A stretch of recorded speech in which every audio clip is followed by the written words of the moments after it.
বরগুনা ৬ উপজেলায় ১৯ বছর ধরে সেতু সংস্কার বন্ধ। তাই সংস্কারের অভাবে ভেঙে পড়েছে শতাধিক সেতু এবং ঝুঁকিপূর্ণ আরও ২০০ সেতু।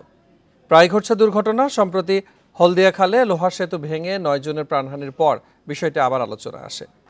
ওই ঘটনার পর সেতু মেরামতের আশ্বাস দিয়েছেন স্থানীয় সংসদ সদস্য। ১৯৯৮ থেকে ২০০৫ সাল পর্যন্ত বরগুনা ৬টি উপজেলায় হালকা যান চলাচল প্রকল্পের আওতায় নির্মাণ করা হয়েছিল প্রায় ৩০০টি লোহার সেতু।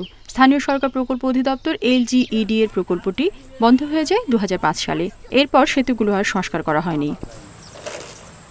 স্থানীয়দের অভিযোগ, নিম্নমানের নির্মাণ সামগ্রী ব্যবহার করায় ১৫ থেকে ২০ বছরের মধ্যেই জেলায় অন্তত ১০০ লোহার সেতু ভেঙে পড়েছে। বাকিগুলোও এখন ঝুঁকিপূর্ণ।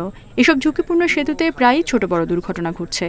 সবশেষ ২২ জুন হলদিয়া খালে ঝুঁকিপূর্ণ লোহার সেতু ভেঙে মাইক্রোবাস খালে পড়ায় প্রাণ যায় ৯ জনের।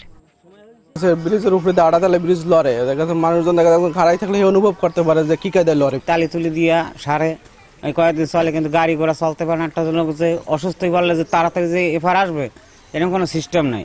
5টা ব্রিজ একটা ব্রিজও নাই, যাই দেখ আমরা এইভাবে আছি। ধান বেশি কম দাঁড়ে। তবে এসব নিয়ে ক্যামেরার সামনে কথা বলতে রাজি হননি LGED কর্মকর্তারা।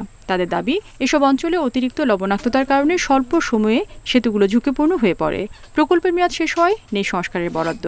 তবে এসব ঝুঁকিপূর্ণ সেতু সংস্কারের উদ্যোগ নেওয়ার আশ্বাস স্থানীয় সংসদ সদস্যের। ব্রিজ আছে, কিন্তু ব্রিজ ব্যবহারের উপযোগী না। এটাকে মেরামত করতে হবে, নতুন ব্রিজ করতে হবে।